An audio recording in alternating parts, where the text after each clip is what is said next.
Hey guys, an open dragon mouth for you. A little bit late compared to me being early last time, mainly because I was busy with work. I had to go to Virginia Beach, but I got back today, so now I can do a video for you guys.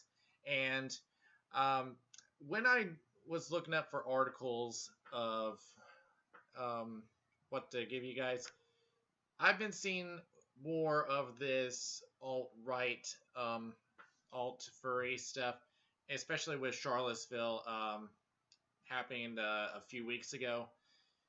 And you know what? I'm not going to talk about it. This is just too toxic of a topic for me to talk about. Is I've seen this before. I am I've talked about um, the furry raiders. I've talked before about this kind of theme, and I've already said my piece, and I did look through the articles, and I'm not going to talk about this one. It's just too toxic for me for me to talk about. Instead, I did find one article that I believe to be a bit better. Um, and I think this is something that we should all learn from. You should know what Pepe the Frog is. It's been labeled as a racist icon. Well, the creator of that frog would be Matt Fury. Recently, there was a children's book that was published that depicted Pepe as an Islamophobic alt-right um, frog, to say, on a mission to sorry for opponents, make his farm great again. Sorry. But he teamed up with some intellectual property lawyers um, and reached a settlement with um, the book's author, Eric Hauser. Now, Fury would end up getting all the profits, but he will donate those profits to a Muslim American advocacy group. Just remember, this is the guy that created one of the most controversial icons of the internet.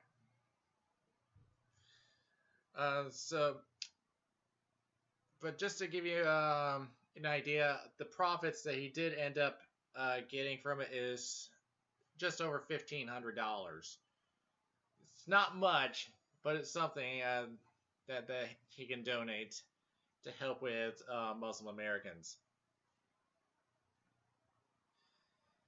And he is trying to work aggressively to enforce his intellectual property. And he's trying to erase all this stuff with him being a white supremacist, racist, Islamophobic, anti-Semitic. So he's trying to do away with all that stuff.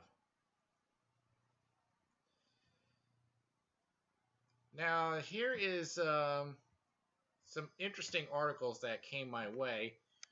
Now Airbnb, if you don't know what it is, it's if you're trying to look for hotels, this is an alternative way where you can actually rent space from someone's place for a certain amount of time.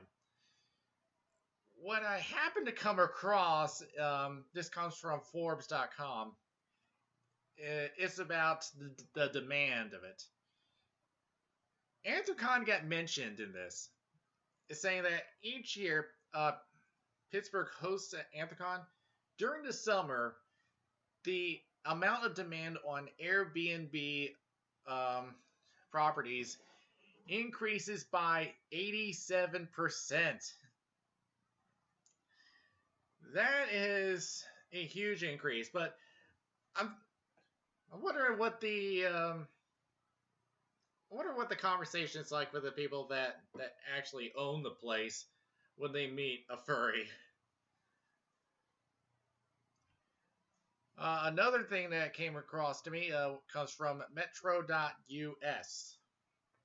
where they talk about one of the newest furry conventions, Furrydelphia, which I was contemplating on going, but ultimately decided not to, mainly because that it was too close to another event I had planned. By the way, as far as my Anaheim trip, that ended up getting postponed due to some personal matters, and it has been rescheduled for later this month. But even then, we're not even sure because we are currently keeping an eye on Hurricane Irma, which we don't know if it's going to impact this area. Right now, the models are showing that it's going to head towards Florida, then make an upward curve. In the past, hurricanes tend to go away from us. But after the flooding from last year, which just almost made it to our doorstep, we're being really cautious this time, and it may impact near the day that we fly out. So we're keeping a close eye on it, so we don't know what's going to happen. But anyway, back to the article. Uh, so I looked at the title and it was very, very wrong.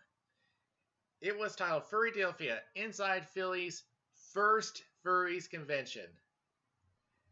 That is wrong. Furrydelphia is not the first furry convention in Philadelphia. You remember, Anthrocon was in Philadelphia for some time before they moved out in 2005, I think it was. Before they made the move to Pittsburgh. And there was one other convention before that, back in 1994, called Furtasticon, which was chaired in November 1994 by Trish Nye, which also happened to be the furry fandom's second convention, which was spun up in the space of a few months after some perceived anti-furry sentiment from another convention called PhilCon.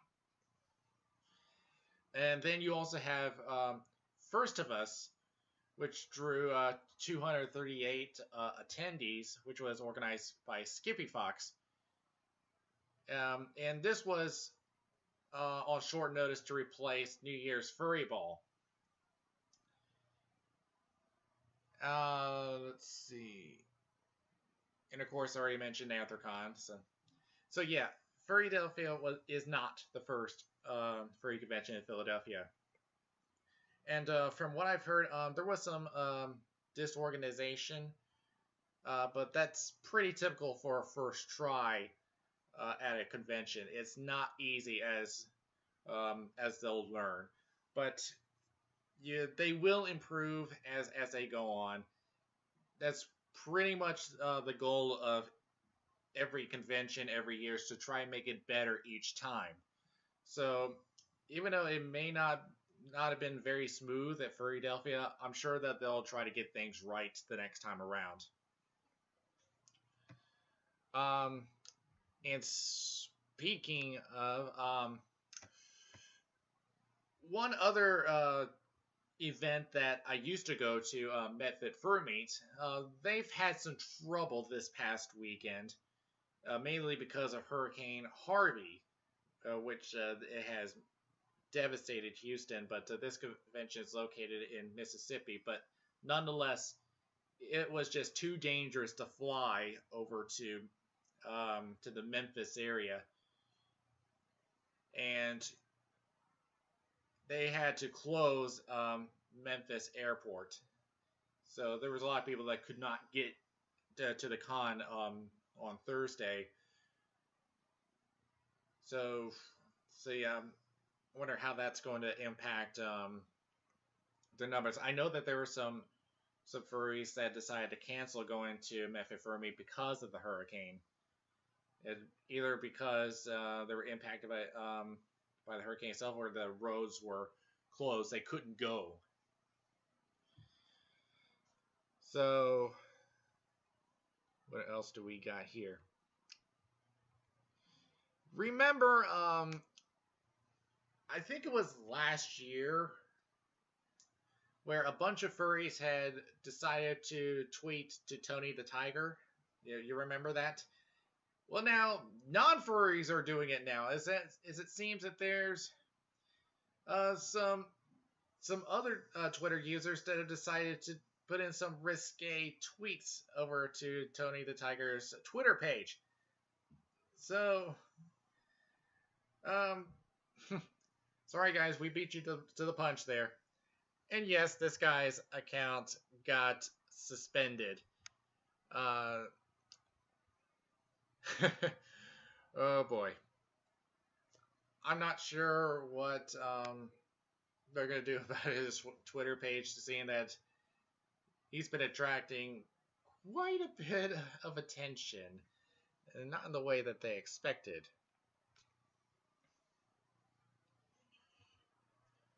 Oh, let's see. After 20 years, one particular furry website is coming back, though only to be read. That would be rat.org. This website has been down for 20 years. And this was before I even joined the fandom. Now, if you, so yeah, some of you may be too young to know this. It was founded by Killer Rat back in 1994 as a combination of Sonic the Hedgehog and SWAT Cat's fan site. Later, there was a Gargoyles section added to it as it grew in popularity. And this ended up being the first place for artists and fanfic writers when the Windows 95 came out. And guess what? The server we're hosted, the hard drive only had 500 megabytes. That pales in comparison to what we use today. I have more RAM in my laptop than their server did back then. But back then our technology wasn't that far in advance yet. But yeah, they're going to be bringing back the website. But though you will only be able to read some of the works on the website, you won't be able to put in anything new in there. So if you're interested, do check it out. I think you'll see some very interesting stuff. Over to Chuck E. Cheese of all places. Now, they've been going through a revamp as of late. And one of the big things that they're doing is that they're planning to phase out the animatronics. If you remember the animatronics of the characters on stage as they're performing songs, well, they're planning to end all that, and they were looking to replace them with actual performers. And I did get a look at that. They even updated the costumes, and which they're not bad for a modern update. I pretty much think that the reason why they're going for this is, as I said, the children are not really interested in looking at the animatronics. They're either just focused on the arcade games or the actual walk around character. Well, from what I'm hearing, they're actually going to get more than just Chuck E. Cheese himself. And also, yeah, the animatronics are getting pretty old. And on top of that, there's the believability factor, the fact that the characters are actually there. That's something that a machine can't do. So this may be another reason why they're going in that direction. So it'll be a while before that transition is complete. But I would expect that fans of the place are going to be looking for them as memorabilia really soon. Alrighty. Upcoming events. And we only have now 4 scheduled because Method Fur Meet is ending today. Did we get a number from them? It's too early to tell yet. I'm sure they announced their numbers today, but it's just too early to post on the website right now. That was from the 1st to the 3rd. There is one going on right now that started on the 1st, going to the 5th. That's ZampaCon, which is occurring in Bologna, Italy. So, another one that just ended, September 2nd to the 3rd, West Aussie Fur Frenzy over in Perth, Australia. Tiny Paws Con from the 8th to the 10th over in Danbury, Connecticut. And finally, Fur Jam from the 22nd to the 24th over in Sydney, Australia. So yeah, not many events going on this month, especially here in America. But there will be plenty of events coming in October. And there is... I am currently getting organized for FangCon, which will occur next month. And yes, I will be playing there, though I'm going to hold off on when I'm going to play, because once we've been given a tentative schedule, it's not set in stone yet, and I'm going to let FangCon announce that when they feel appropriate. But yes, I will be playing, but I will not say when I'm going to be playing yet. Alright, so that is pretty much it for me. This Dragon's Mouth is now closing.